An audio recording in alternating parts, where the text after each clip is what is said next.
Now you have more than a voice.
Hey guys, what's up? How you all doing? They call me Ovisha Nelson One, your number one celebrity host, and you are watching Voice of the People Television, VOP. Stay tuned. Uyi Osarite is my name. I am a friend of the microphone, Voice of the People TV.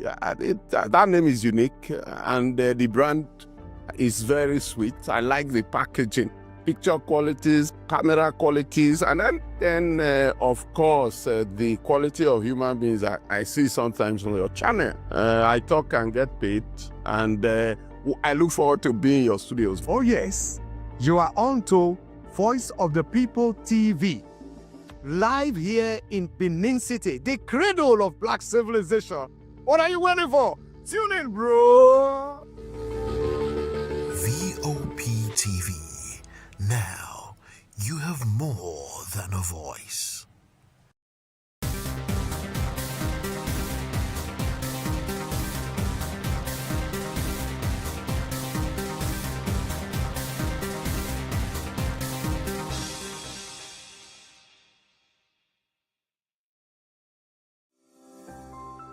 VOP TV. Now you have more than a voice. My name is Esther. They call me the Oga of them are the general overseer of them all. Every man, every woman has got a voice where integrity is the volume. So this is Voice of the People's TV. Voice of the People's TV. So this is the people's voice.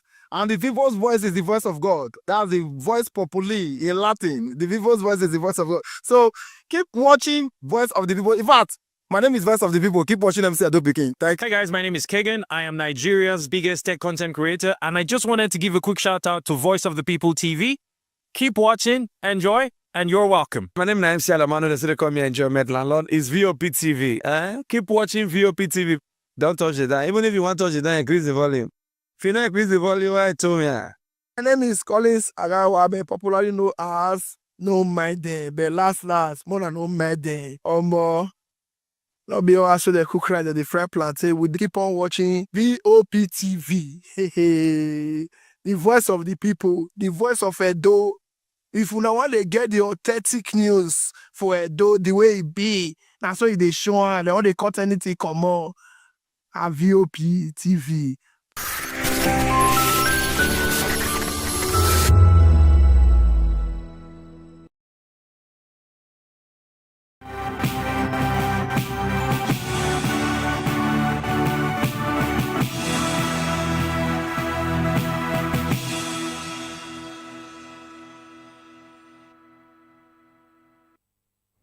Hello and welcome to the Midday News on Voice of the People Television. I am Fina Chiku. And I am David Edwin. The headlines. NAV debunks detained military aircraft engaged in espionage, forced to land in Burkina Faso. Police to begin enforcement of tinted glass permit from January the 2nd. Supreme Court affirms President's power to impose emergency rule. People's Democratic Party, PDP, threatens democracy. Ngige remains in Kuje prison until December 18. Malami asks EFCC chairman to step aside from probe. In business, Naira exhibits makes stability against dollar. In the world of sports, Super Eagles battle Pharaohs in high-stake friendly today.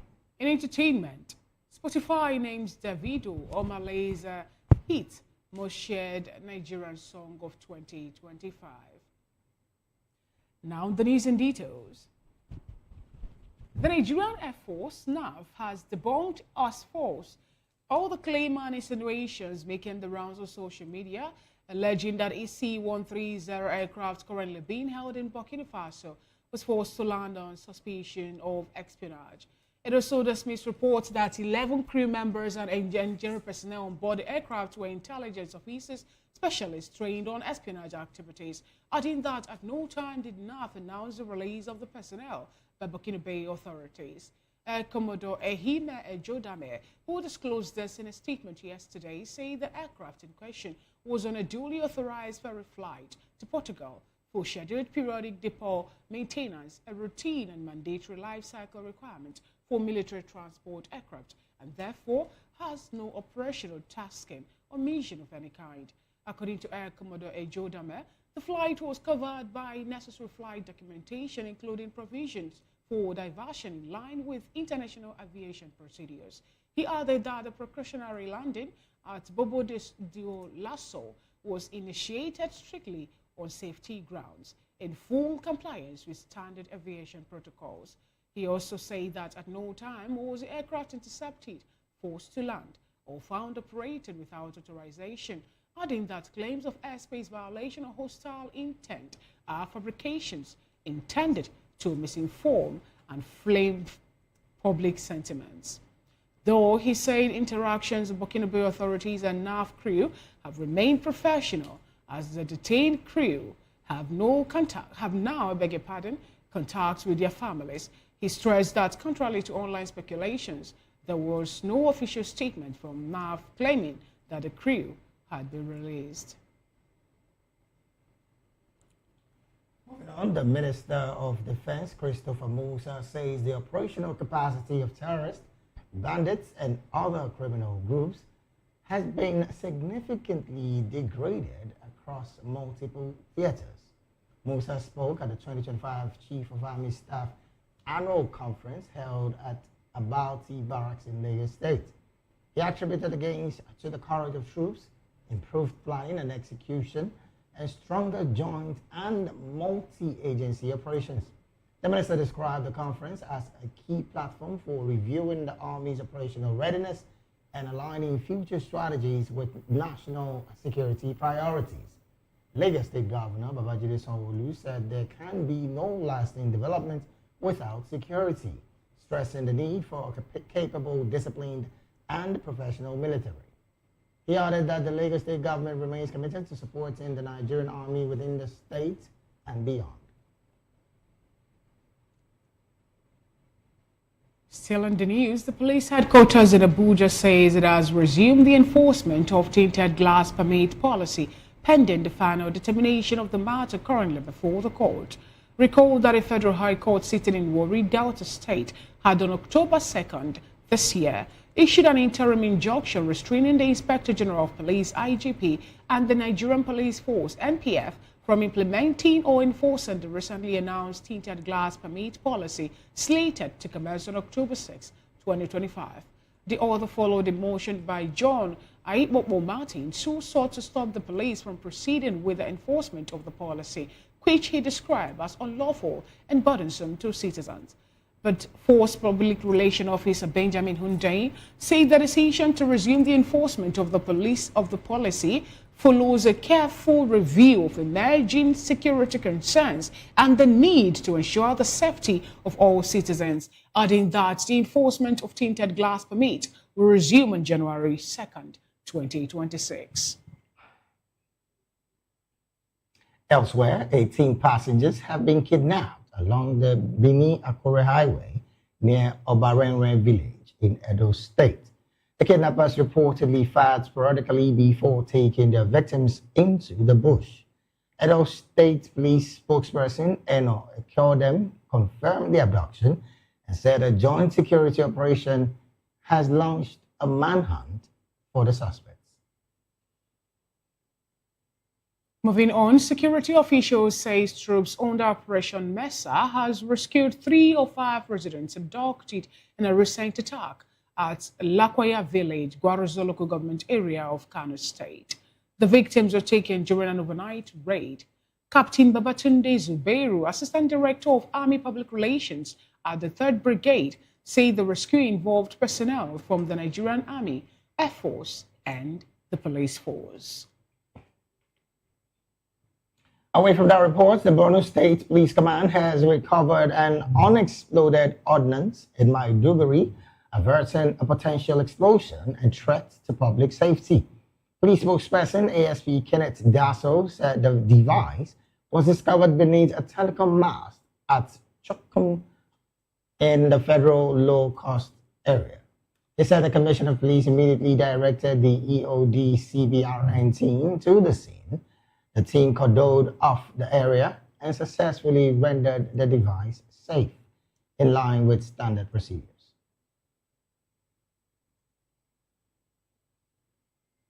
The Supreme Court has ruled that a sitting president has the constitutional power to declare a state of emergency in any state to prevent a breakdown of law and order.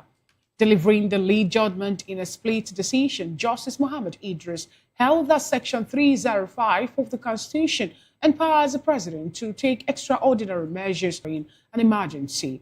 The ruling followed a suit filed by Adamawa and 10 other PDP-led states challenging the emergency declared by President Bola Ahmed Tinubu in Rivers State, during which Governor Similai Fubara and other elected officials were suspended for 6 months. In a 6-1 decision, the court held that the president may suspend democratically elected officials under emergency rule, but Faulted the Supreme Court's judgment affirming the president's powers to declare a state of emergency and suspend elected officials in any part of the country. PDP, in a statement by a spokesperson, Ini and Mem Obong, described the Apex Court's ruling as a dangerous democratic bend with far-reaching implications for the federalism and constitutional governance. It said the outcome of the case and the judgment was dangerous to the sustenance of democracy, as it gave a legal tooth to the emergency rule declared in Rivers State and the suspension of Governor Siminalayi Fubara and the State House of Assembly for 6 months. The party argued that the decision of the court seemed to justify emergency rule where it was not implemented in compliance with the 1999 Constitution as amended, thereby giving the president the power to suspend the governor and at the highest provocation.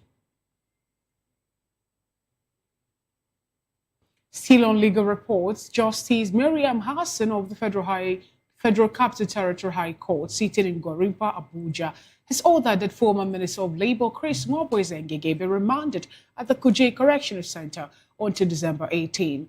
The order followed arguments for and against his bail application, which the court is yet to rule on. Ngege's lawyer Patrick Ikweto urged the court to grant bail, citing health concerns and assuring that his client would not jump bail or interfere with witnesses. However, the Economic and Financial Crimes Commission opposed the request, describing Ngige as a flight risk. EFCC counsel Silvanos Tahir told the court that Ngige failed to report back after being granted administrative bail and permission to travel abroad for medical treatment, adding that his international passport was never returned. Tahir dismissed Ngige's claim that the passport was lost as an afterthought and urged the court to reject the bail application.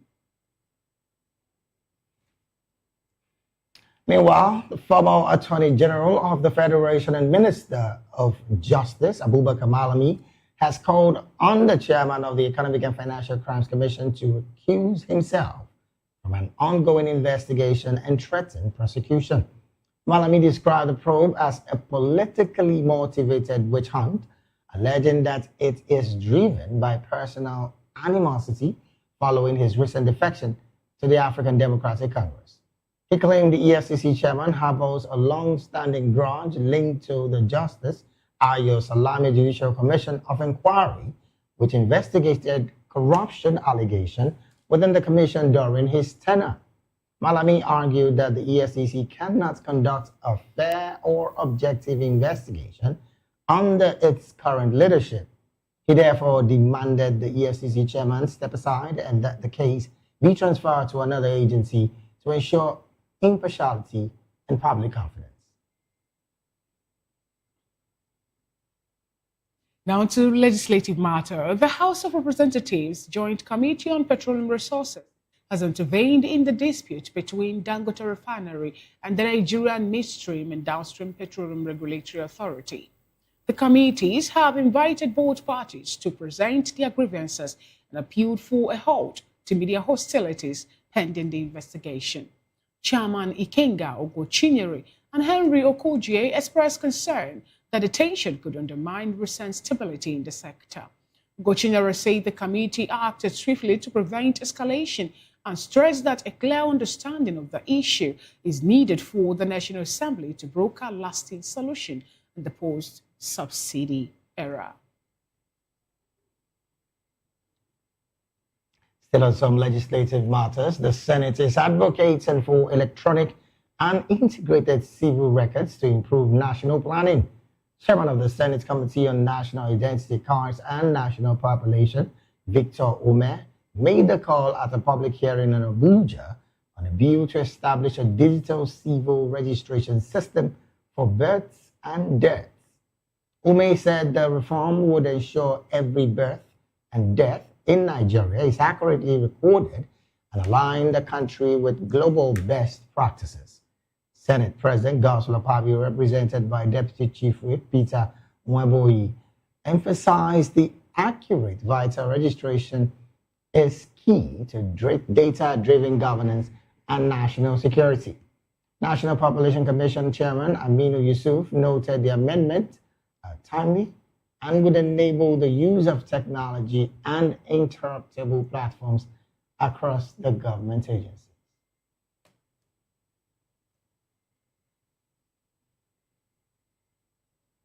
You're still watching the media news on Voice of the People television. We'll go on a quick break and we'll come back. The rest of the news as well as the news analysis will come up next. To stay with us.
Welcome to the locker room, the home of football talk that matters.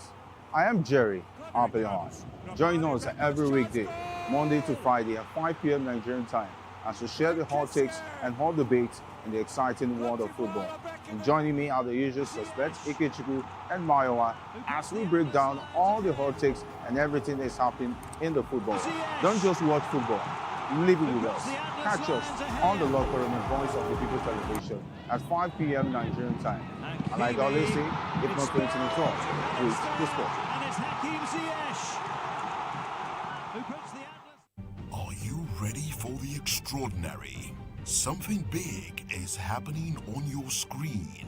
Introducing VOP TV, now streaming on SLTV channel 264. From breaking news to captivating conversations, news analysis, giving you all sides to the story. We bring in-depth discussions on the issues that matter, from politics to sports, entertainment, and lifestyle. VOP TV on SLTV, channel 264. Join us as we redefine what television means to you. Voice of the People Television, VOP TV. Now you have more than a voice.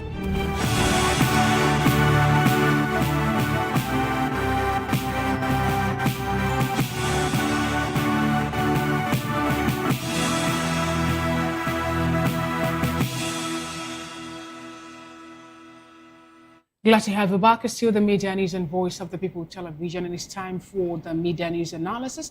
And joining us in the studio to help make sense of the story, listen to thus far, is Barrister Darlington Agumo, a public and political affairs commentator.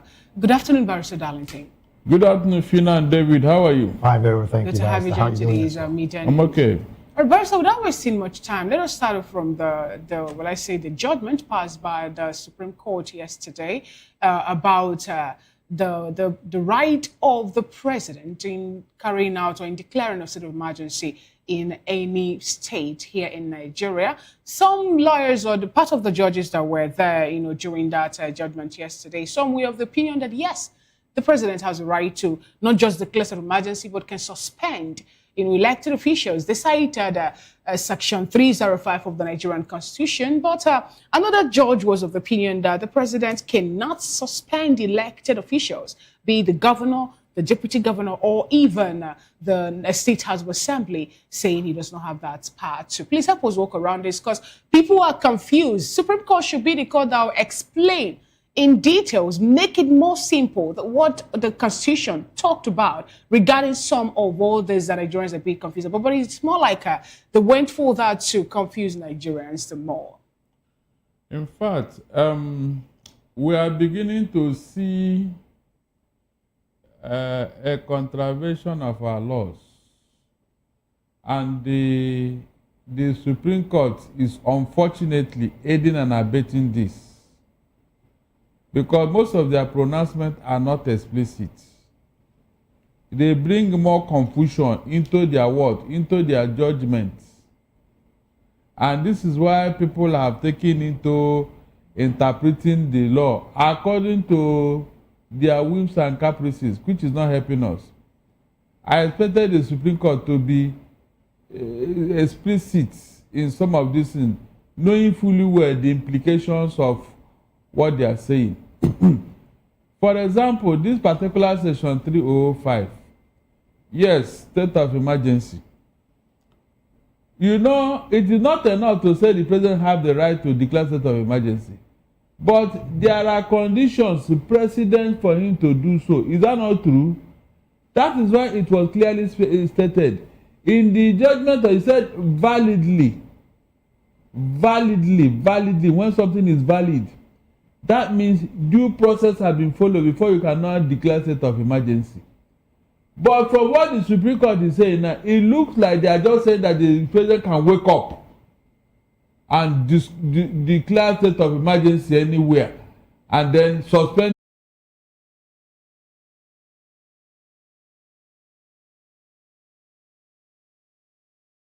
about state of emergency. And this one that is happening abuse that power. In the case of Rivers State. So, Barrister, how do we stop a powerful president who, of course, declares state of emergency, breakdown of law and order every time an opposition is refusing orders from Abuja?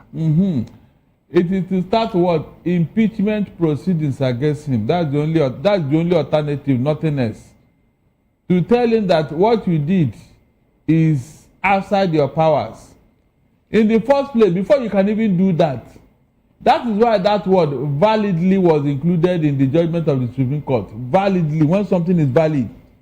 The state governor must invite you in the case of a state that is having problem. Then the state assembly, 2/3 of them must approve it. That we need the state of, before you can even now act on those things. Exactly, Barrister, during that court judgment, also the Supreme Court also, they spoke against the voice vote which the National Assembly subjected that to. Exactly. Saying the way and manner in which it happened shouldn't be. But we were expecting, or Nigerians were expecting, a clear-cut injunction that will make it easy or, more like admissible to Nigerians to know when people are defaulting. But he just ended it on, we against, or we faulted the way and manner in which the National Assembly carried out this. It shouldn't be placed on voice vote, but individual vote is what it should be subjected to. Nothing else happened. So how do we find a way to ameliorate such if something like that is to repeat itself? That is, where this might is right, is what is playing out here. APC believe that they are in the majority and nothing can happen. If not, these are reasons anybody could start the impeachment proceedings against the president, because he violated our laws. But being APC members in the House, how can they impeach their president? That is the issue here. For you to even approve, you are going to do, that is personal conviction, and that means you must come out, declare your constituency, say where you're from, and that you append your signature to this state of emergency. Let people know, not a voice note, because anybody can say anywhere and shout hey, and they say the aides have it. Is that not what happened? So everything they did about that state of emergency is a no for me. Barrister, let's take a good look at investor and citizens' confidence. As it stands, Barrister, the citizens and investors now know that orders can come from Abuja to suspend state activities for at least 6 months, according to the Supreme Court's order. Barrister, who then will bear the brunt should a suspension like that again happen and an investor is clearly investing in that same state with some huge amounts of money? What does that speak to investor and citizen confidence, particularly on this judgment? Of course, they will not have confidence in the state and even in the country. These are the reasons why investors are not coming. David, they have seen how our laws have been violated, right, left, and center. That's why they are not coming. With all the travels and all the... Where are they? Have you seen any of them? The answer is capital no. They won't come. That's the reason some of us are worried. Because when the executive is doing all this, they don't even know the implication. Look, recently, the West African court said that Nigeria is the worst offender in disobeying West African courts. In refusing to implement the judgment of the court and all that. Nigeria is the worst. Is it a good record? Is it a compliment? Yet, instead of even trying to amend it, we are getting worse by the day. We are getting worse. All right, Boris, so let's move slightly away from that story to another interesting one about the NAF, Nigerian Air Force. Please, Fina, before we continue, please let me make it clear. Anybody that care to listen very well. All right. The president does not have the power to declare state of emergency on his own until all the due processes are followed. You cannot do that in any state. So Barrister, from this statement you just made now, yes, it means the president did violate. He did. That's why the Supreme Court said it now. So why? So let nobody be deceived. You don't even have the right to suspend any elected. It is the people. It is the people. So Barrister, with this conviction now, and of course the judgments that have been read by the Supreme Court, isn't somebody supposed to be held accountable in all of it? That's what I told you now, that in a Senate claim, this will invite impeachment proceedings. But who will do that? Who will do that to Tinubu? Who will even invite him? That is the issue here. Right. We are promoting powerful men, not powerful institutions. Okay. If we have a powerful institution who will take medicine, they would have told him, Mr. President, you did wrong. And because of that, we are going to impeach you. But nobody will do that. Nobody. So, let nobody be deceived though. The Supreme Court did not give the president the power to declare state of emergency. But yet, the Supreme Court did not make it explain it yes, in clear that's what I'm terms saying. to Nigerians. If you go and interpret that particular judgment clearly, the Supreme Court was very clear, but they coined it in such a way that a layman would not understand what they said. All right, Barrister, wait Maybe for them. They are afraid of the executive or something. We like have that. to wait until when it's being explained the way Nigerians will or average explain? man will understand. And now to avoid people, making it to favor them or turning it into something they that's can what use I'm as a saying. weapon. So it is very clear. Let's take the conversation to what is playing out in Burkina Faso between the Burkina Faso governmental authorities and Nigeria, where we learned from the Nigerian Air Force, that the military aircraft that was being held in Burkina Faso did not engage in any espionage. Neither were they forced to land. Barrister had this conversation yesterday about what is really playing out. Why is it that we have C-130 aircraft being held in Burkina Faso by Burkina Faso authorities, and we have 11 military personnel also being held there too. And now Nigerians are accused now of not giving us information regarding what is playing out between Nigerian government and the Burkina Faso authority. But they've come up to explain this, saying that we should not turn it into another thing, that there is nothing that has to do with espionage activities. Neither were there any intelligence officers on board en route to Portugal or even specialists, but just that they were going for a maintenance, which is what should be done for any aircraft that is belonging to the military. And this was made known to Nigerians by Air Commodore Ehimen Ejodame, Barrister Darlington. The reason why everybody is now doubting the government, they are not coming out to tell us the truth. Today they will say one thing, the next day they will say another thing. Meanwhile, the people out there, they know what transpired. They are on ground. They can read all the signs there that something is untowards.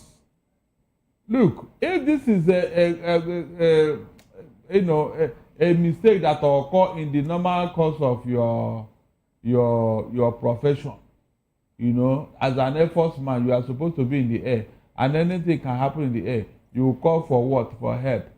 These guys will not stay a day longer in Burkina Faso. But something went wrong. They said that even the airmen that they captured, they could not even say a word. They have not said anything. They just kept mute. So there are things that the people of the government of Burkina Faso saw in this whole thing that is making them to be suspicious. That is the truth. Instead of Nigerian government, they are even lying about this maintenance this in Portugal. Meanwhile, nobody from Portugal has come to say yes, so we are expecting them come for maintenance. But according to what Ejodame said, they have the necessary flight documentation, Barrister. Even the provision for diversion also was there, according to the international aviation procedure. So when you say that, people from Portugal have not come up, I don't think, are we supposed to reach out to Portugal to say, come and explain what is playing out, since our aircraft is scheduled for, a sea check there and all that, where we, according to what the Air Commodore is making Nigerians understand, that we have every necessary document in the cockpit of that aircraft. So why is it that it's still being held by Burkina Faso authorities? There is something they call a decoy. Let the people of Portugal come and help in resolving this quagmire. They will help. Their input will help here. Why have they not spoken since this time? Yes. For something like that, of course, the government of Portugal should be aware. The aviation company in Portugal should be aware. Why have they not spoken to help us resolve this matter? Well, Barrister, concerns are being raised about the fact that we've gotten diverse information on this same situation. Exactly.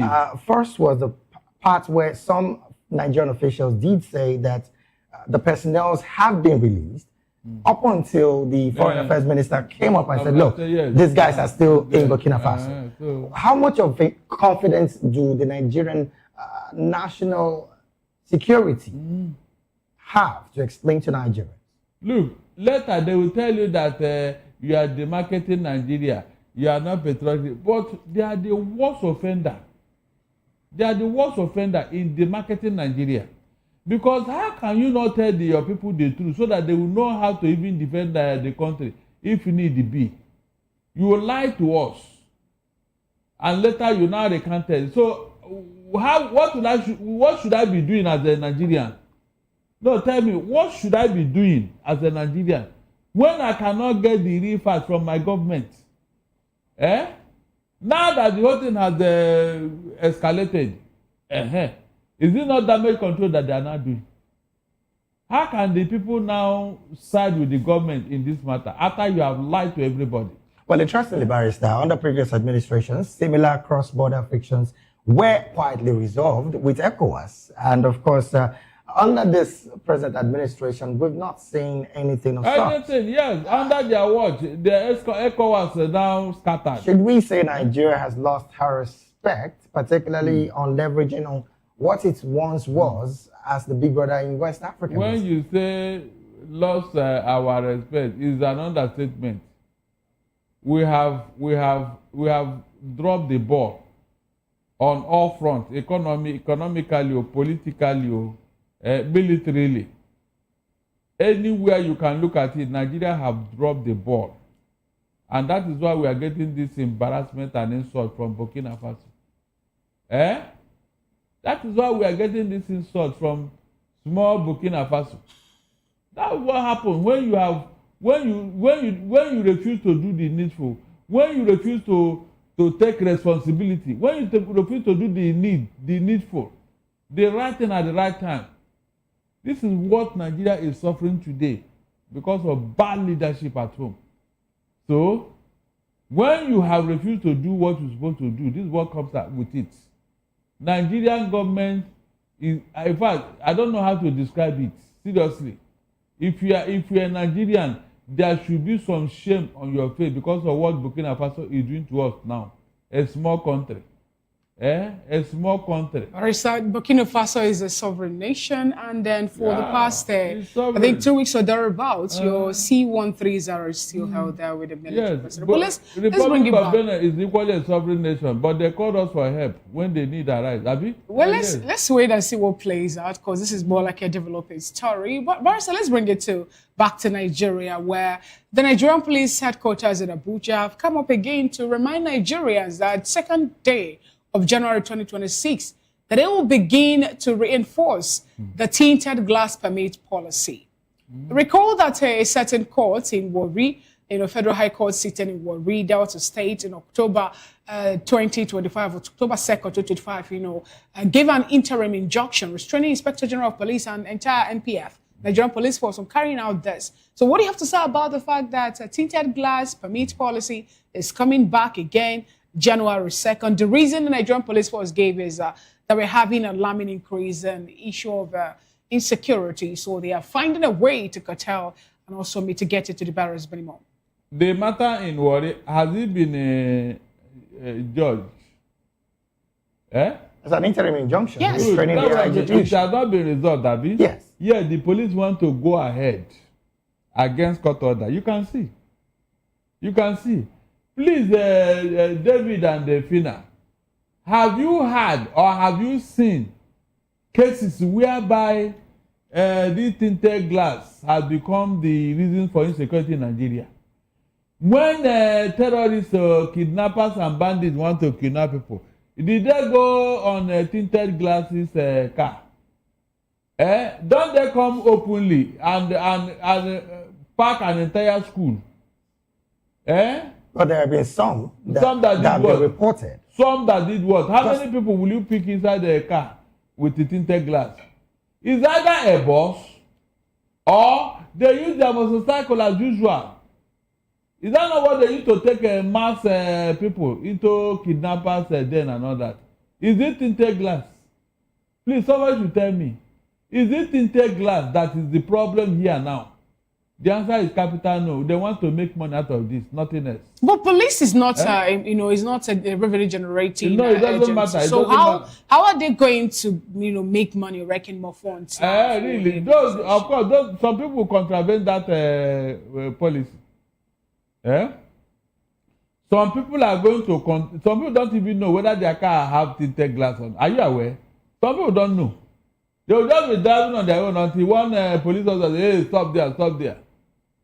They won't even know. So, Barrister, what is the implication of the police, the Nigerian police, clearly violating court order assistance? Look, that is one of the reasons why this government is annoying me, seriously. That is annoying me because they contravene the law, they disobey court order flagrantly.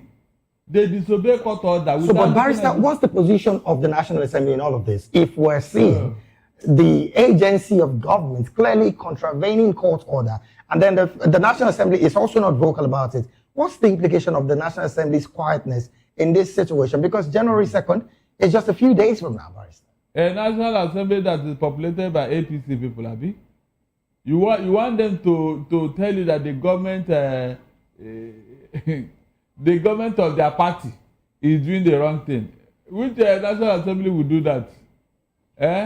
They don't even have the ball to confront the IGP, not to talk of the president. In a Senate claim, they should have called this man, the IGP, and say, come, what are we hearing? The matter is in court, and you want to go ahead. I mean, what are you talking about? Where is the emergency here to say, yes, you want to save the situation? Can you show us the data that most of the kidnapping was done with cars with tinted glass? Can you show us the example? Well, that seems to be another situation, Barrister, when it comes to data. There is none. And I told you here, all the ones that we have seen, all the ones that we have had, all the ones that we are battling with, was it done with the tinted glass cars? Please tell me. All right, Barrister, I guess January 2nd is still, I think, it's coming up when you want to do something, you must give us reasons for doing it. And I believe Remember court, when the issue of NIM came out? Pankami told us that with NIM now, in fact, the bandits, their days are numbered. That with NIM now, nobody will track them when they are making call for ransom and other. Is that not what they told you? Since after NIM, what happened? Please tell me. it's quite unfortunate, but what happened? I believe that the Nigerian government will still look deep into that to help us out with that. That's really a good question, and I guess it's a good place for when us they to. want to make money, they will look for something to do, to fleece you and I, to look for one excuse or the other, excuse that are not tenable. It's not tenable. Look, if tinted glass is the reason for insecurity, it should have started from where they view those cars. Yes, it should have started from there. Interested, Yes. Barrister. Thank you so much. We're pressed for time, and this is how we can go, with the news analysis. 2026 is here, and it has a whole lot, from the tax to the new policy of tinted glass, and a whole lot. I believe Nigerians will have so many things on their hands or their palms to handle come up 2026. Thank you so much, Barrister Darlington Agomo, for being part of today's media news analysis. We sincerely appreciate your presence. Yeah. Right, we're going to a quick break. I will come back. Fire God's Gombe Timber Market. Governor orders probe pledges support. These and more stories after this break. Stay with us.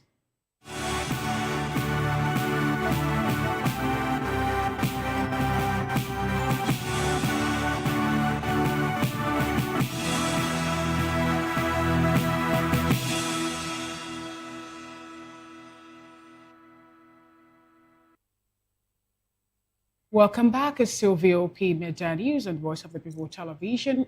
This report says Gombe State Governor Mohammed Inuwa Yahaya has ordered an immediate investigation and emergency relief measures following a fire outbreak that destroyed parts of the popular Gombe Timber Market, known as Kasua Katako, along the railway station area of the state capital.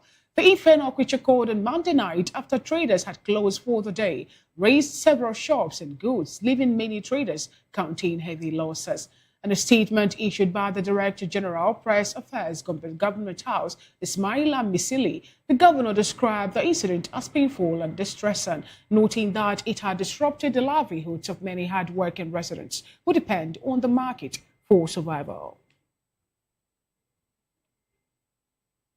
Moving on, the Joint Revenue Board has urged security agencies to act swiftly against illegal roadblocks used to collecting taxes, levies, and other charges along the country's transport corridors.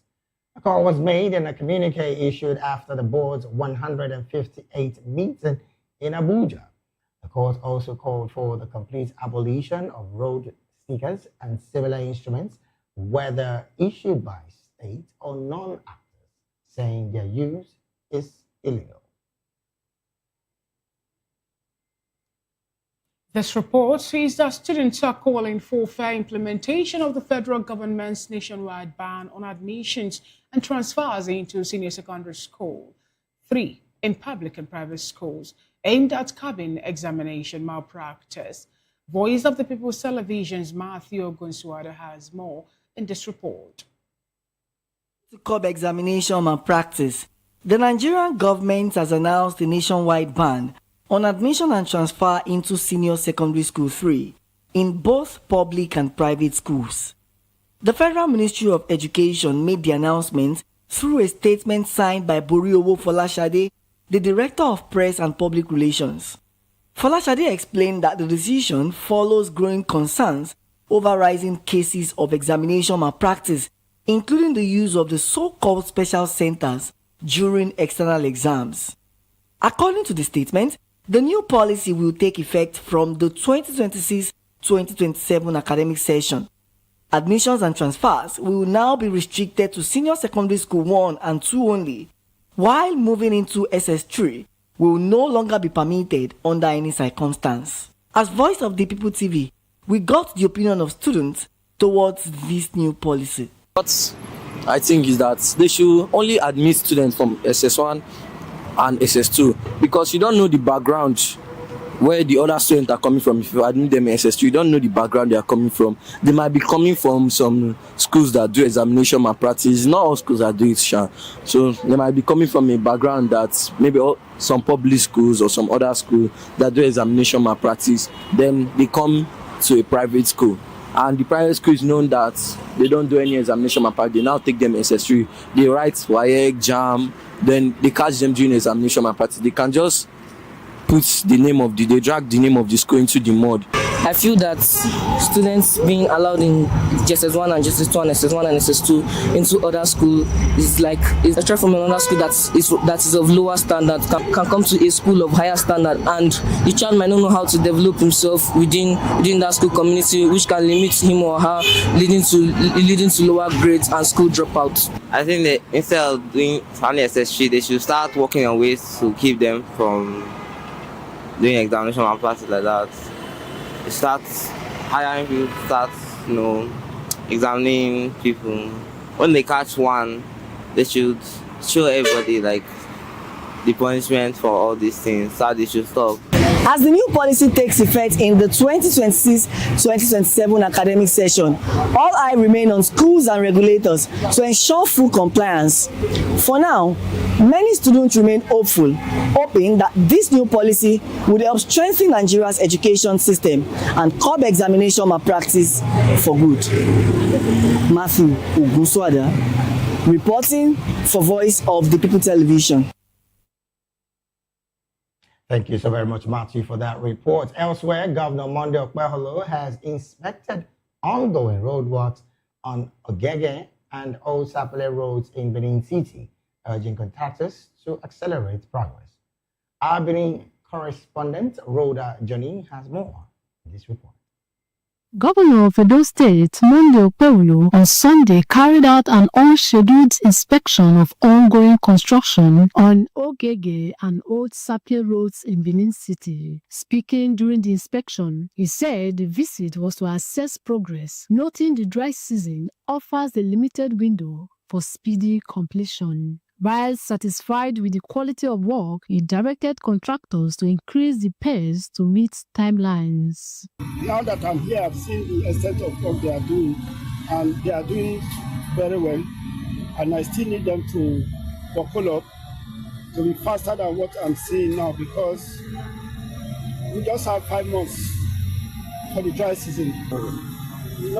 When we came here last time, people here think it will never be possible.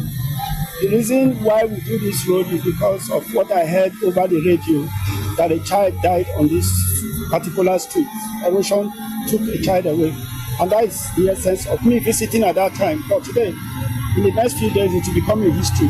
The 4.1-kilometer project was initiated following residents' complaints over erosion and safety, with the administration pledging to deliver durable road infrastructure across the state. In Benin, Rhoda Johnny, BOP TV News. Thank you so much, Rhoda Johnny, for that wonderful coverage. Now to some business stories that made it to the bulletin. The Nigerian foreign exchange market opened this week with the Naira exhibiting mixed stability across both the official window and the parallel market on Tuesday. According to real-time data from the official Nigerian Foreign Exchange Market, NFEM, the Naira closed the early trading session at a rate of 1,452 Naira 27 kobo to a dollar. The central bank's effort to stabilize the official rate are evident, with the Naira traded within a narrow range of 1,451 Naira 19 kobo to 1,452 Naira 57 kobo per dollar during the opening hours on the NFEM. Meanwhile, data from BDC operators and street traders indicates a slight deviation from the official rate. In the parallel market, the US dollar traded between 1,465 Naira and 1,475 Naira, according to BDC operators and street traders. Analysts attribute this rate to the ongoing imbalance between demand and supply in the unofficial segment, largely driven by foreign exchange needs of small businesses and individuals that aren't fully met by the official NFEM window.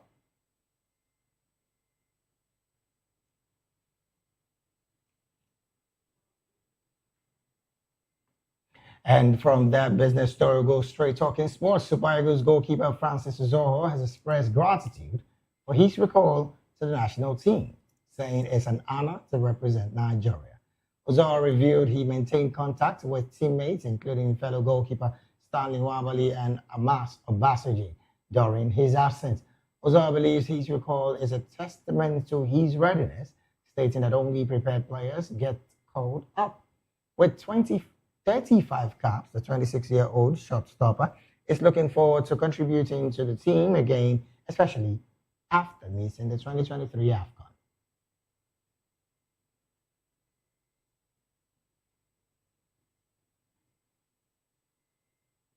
From the entertainment segment of the midday news, singer and songwriter David Adeleke, popularly known as Davido, and Omale's collaboration with You topped Spotify's list of the most shared Nigerian songs in 2025.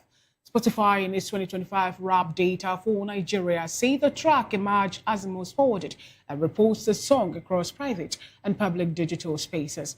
According to Spotify, this underscores how music functions as a powerful social connector among Nigerians.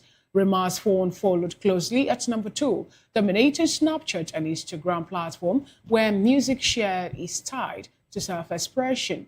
Burna Boy's Love, which ranked 3rd, circulated widely across Snapchat, Instagram stories, and WhatsApp. Faith-based songs such as Lawrence Oyo's Favor played 4th, while No Turning Back, 2nd by Gesi Baba, and Lawrence Oyo ranked 5th. The gospel tracks, which highlighted the role of spirituality in everyday Nigerian digital life, spread through WhatsApp groups, SMS messages, and story feeds for encouragement and spiritual reassurance. Spotify's 2025 rap data showed that social listening featured blend, friends mix, and collaborative playlists did not just complement the music experience, they transformed it into a shared ritual.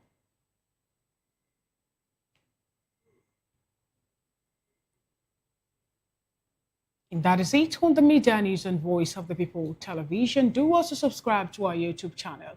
On YouTube, we are at Voice of the People TV, and across all the social media platforms, we are at VOP TV Live. Up next on the schedule of Voice of the People television is a spotlight show with Precious Agumano. I am Fina Chuku. Good afternoon. And I am David Edley.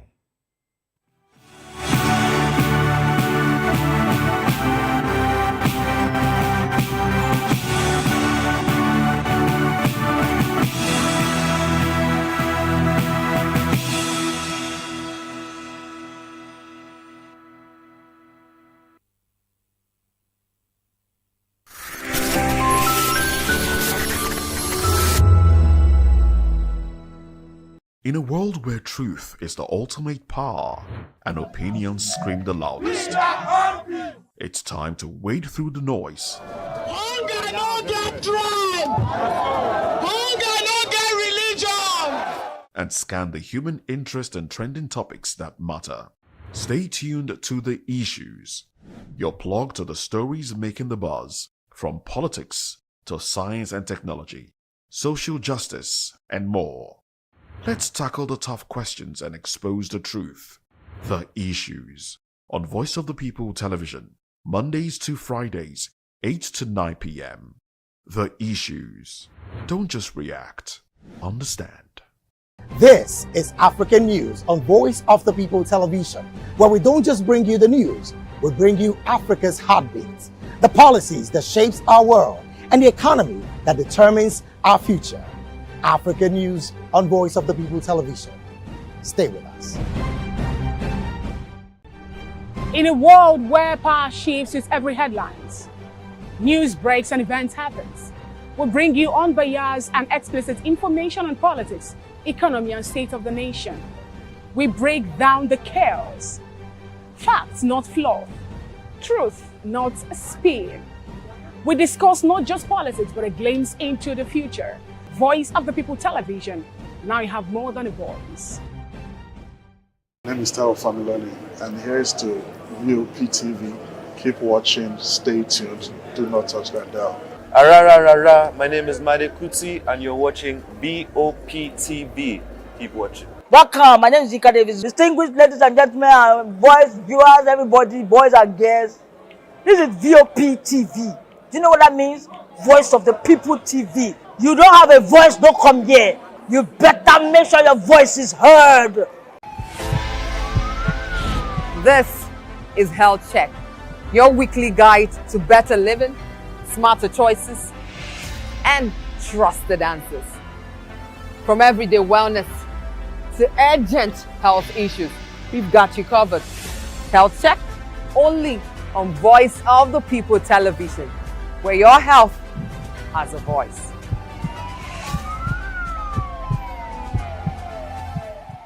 Behind every broken desk lies a broken promise. Education shapes the nations, but who is asking the right questions? Introducing Edu Dialogue, the show that goes beyond the surface, exposes the cracks, the corruption, and the silence in Nigeria's education system. Edu Dialogue, Saturdays, 3 p.m., only on VOP TV. We break the biggest stories, from missing funds to policy failures. We ask the tough questions and demand real answers. Edu Dialogue, this Saturday, 3 p.m. on Voice of the People Television. Good evening, Africa. My name is Bamakore, actor, model, producer, and I'm giving a big shout out to VOP TV, man. Keep watching. Don't change the dial. Thank you and God bless you. My name is AY, and of course, I represent the voice of the people, and that's why I'm on VOP. AY say so. Hi everyone, it's your girl Miriam Tima from The Real Housewives of Lagos and The Real Housewives Ultimate Girls Trip Africa. Shout out to VOP, the voice of the people. You already know.